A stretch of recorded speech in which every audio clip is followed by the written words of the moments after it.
Video एक IPO 3 almost सबके GMP में लगी हुई आग, जिससे रिटेल भाई लिस्टिंग ले सकते हैं। हम बहुत ही शॉर्ट स्वीट तरीके से तीनों आईपीओ को एक ही वीडियो में यानी 8 से 10 मिनट के अंदर में कवर करेंगे।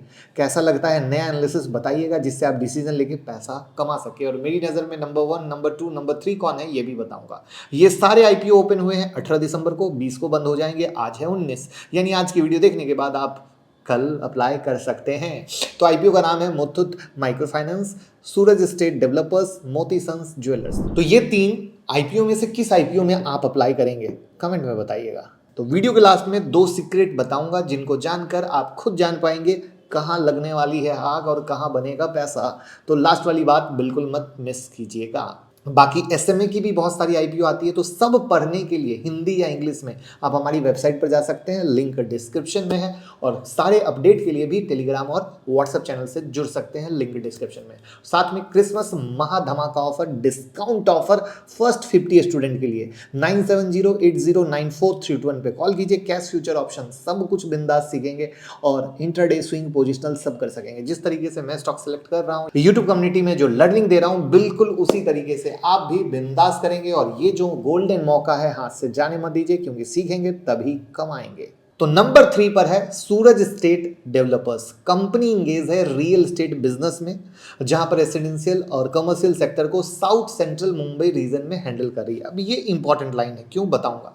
यहां पर मेन बिजनेस इनका रीडेवलपमेंट का, यानी ओल्ड बिल्डिंग लिया, तोड़ा, फिर बनाया, जिसकी जमीन थी उसके साथ डील की, कुछ परसेंटेज शेयरिंग पर।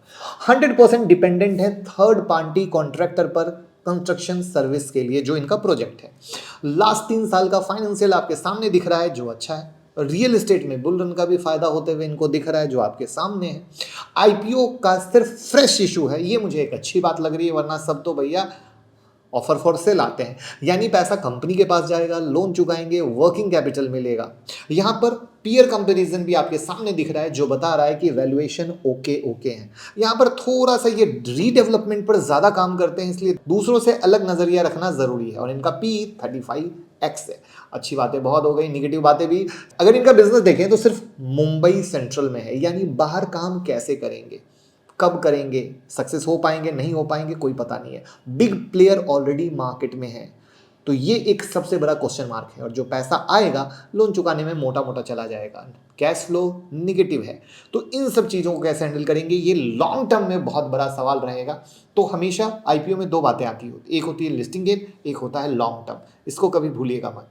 और इसका प्राइस बैंड है 340 से 360 rupees per share. Grey market premium 70 रुपए का है, यानी ये एक इशारा दे रहा है स्मॉल लिस्टिंग गेन की तरफ। अब हम चलते हैं नंबर 2 मुथूट माइक्रो फाइनेंस पे। बट कैसी लगी आईपीओ की शॉर्ट स्वीट एनालिसिस कमेंट में बताइए, और जल्दी से लाइक कर दीजिए। अब नंबर 2 पर है मुथूट माइक्रो फाइनेंस। अब ये कौन सी कंपनी है, मुथूट ग्रुप की सब्सिडरी कंपनी है, एनबीएफसी कंपनी है, लोन देना, यानी एक्सपीरियंस प्रमोटर इनके पीछे खड़े हैं।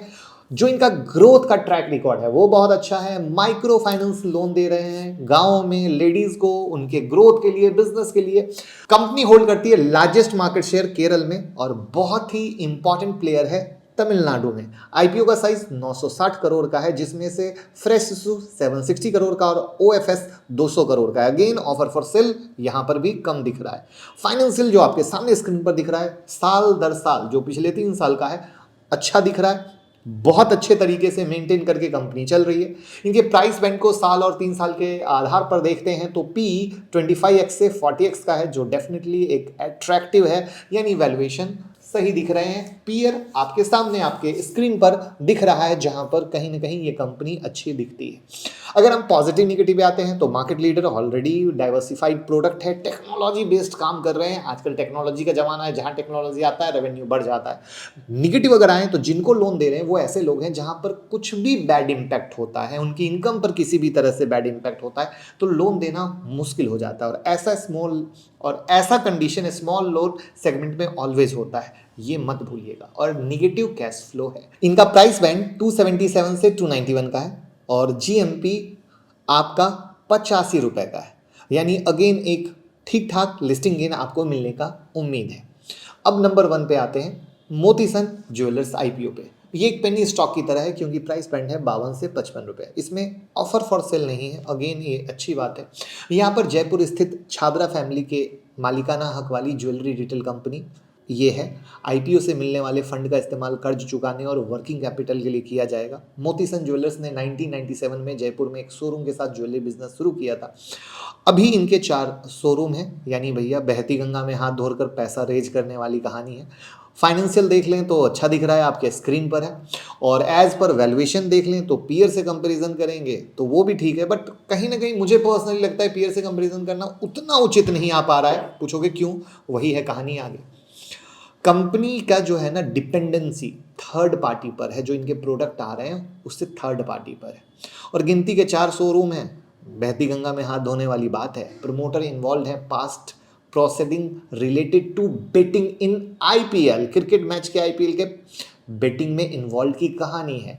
रेगुलेटरी इशू भी है, सेबी वायलेशन पेनल्टीज की भी कुछ कहानी है। अगर कल के डेट में फ्यूचर में ऐसे कुछ भी बातें सत्य निकल के आती हैं या कुछ भी पेनल्टी लगती है तो कंपनी के रेपुटेशन पर, ब्रांड पर फर्क आएगा। काम सिर्फ जयपुर बेस चल रहा है यानी राजस्थान बेस है, तो बाहर कब आएंगे, किस तरीके से आएंगे, कोई अता पता नहीं है। वो होगी लॉन्ग टर्म की कहानी, जो मैंने वीडियो की शुरुआत में भी बताया था। एक है लिस्टिंग गेन और दूसरा है लॉन्ग टर्म, जिसको कभी भूलना नहीं है। यहां पर इनका प्राइस बैंड 52 से 55 का है और ग्रे मार्केट प्रीमियम धुआंधार आग लगा हुआ 120 रुपए का है, जो एक बेहतर लिस्टिंग गेन की तरफ इशारा कर रहा है। वैसे जीएमपी कभी भी गारंटी नहीं होती है लिस्टिंग गेन की, याद रखिएगा। बट यहां पर मैंने जो सिलसिलेवार तरीका नंबर 3, नंबर 2, नंबर 1 रखा है वो जीएमपी के आधार पर रखा है। और वहां पर कुछ जो सीक्रेट बताऊंगा तो आप समझ पाएंगे कि इसका क्या रीजन था ऐसा करने का। तो इंपॉर्टेंट पहला, एज पर हिस्ट्री डेटा, जिस भी आईपीओ का साइज 800-900 करोड़ रुपए के नीचे का होता है ना, वहां मोस्टली टाइम लिस्टिंग गेन मिलता है। दूसरा, जिस भी आईपीओ का प्राइस बैंड 100 रुपीज के नीचे होता है वहां भी लिस्टिंग गेन मिलता है। रीजन,